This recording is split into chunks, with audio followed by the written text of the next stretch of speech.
चादर से सुंदर तुम नबी अमर सल्लल्लाहु आला चादर से सुंदर तुम नबी अमर सल्लल्लाहु आला चादर से सुंदर तुम नबी अमर सल्लल्लाहु आला सुखे दुखे रासुल तोमार सुखे दुखे रासुल तोमार सुखे दुखे रासुल तोमार जियो हाबिब अल्लाह ताला चादर से सुंदर तुम नबी अमर सल्लल्लाहु आला चादर से सुंदर तुम नबी अमर सल्लल्लाहु आला चादर से सुंदर तुम नबी अमर सल्लल्लाहु आला ওই সকল কুলঙ্গারদের কোন ব্যবসা বাণিজ্য কোন প্রতিষ্ঠান এই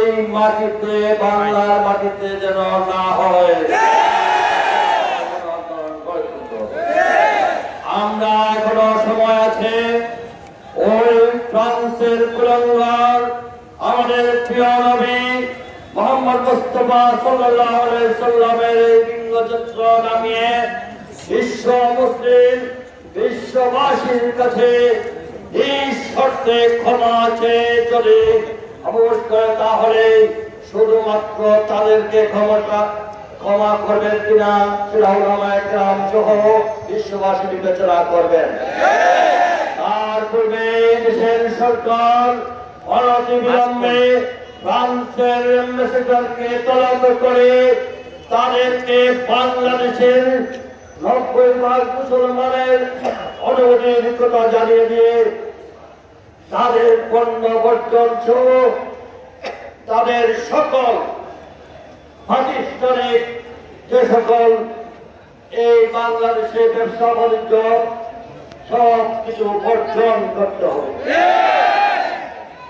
এই পূর্ণভূমি সিলেট বিভাগে লাফাজের মতো প্রতিষ্ঠান আপনাদের যদি এই অনুভূতির প্রতি সম্মান দেখানো না হয় তাহলে সেটাও টোটালি বন্ধ করে দিতে হবে। আর যদি এই বাংলার মাটিতে কোন প্রকার কোন সম্প্রদায়ের কেউ যদি আমাদের প্রিয় নবীর তোমরা মুসলমানের বিরুদ্ধে আর কোন আঘাত আনেন তাহলে মুসলমানরা ঘরে বসে থাকবেন না। আমরা কোন ধর্মের প্রতি আঘাত আনতে চাই না, আমাদের নবী সেটা শিখে দেননি। আমরা অন্য ধর্মকে সম্মান করি, প্রত্যেকে ধর্ম পালন করবেন, কিন্তু তার অর্থ এই নয় যে বারবার মুসলমানের উপর আঘাত আসবে আর আমরা শুধু সবর করে বসে থাকবো, এটা হতে পারে না।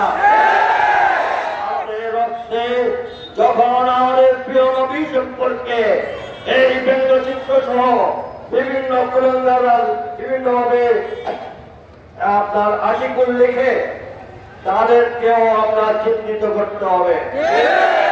এই বাংলার মাটিতে যদি কোনো চক্র থাকে তাদেরকেও মুখর উন্মোচন করে আমাদের ইমানি দায়িত্ব হবে তাদেরকে প্রতিহত করা। আমি আর বক্তব্য দীর্ঘায়িত না করে শুধু আজকের প্রতিবাদ সবাই শেষ হবে না, আমরা কিন্তু এখন থেকে এই ফ্রান্সের যত দোকানে যত ব্যবসা প্রতিষ্ঠানে এই ফ্রান্সের পণ্য আচ্ছা সব কিছু আমরা বর্জন করার প্রতিজ্ঞা করি। আমরা ফ্রান্সের কোন ভিসা আমরা চাই না, আমরা ফ্রান্সে যেতেও চাই না।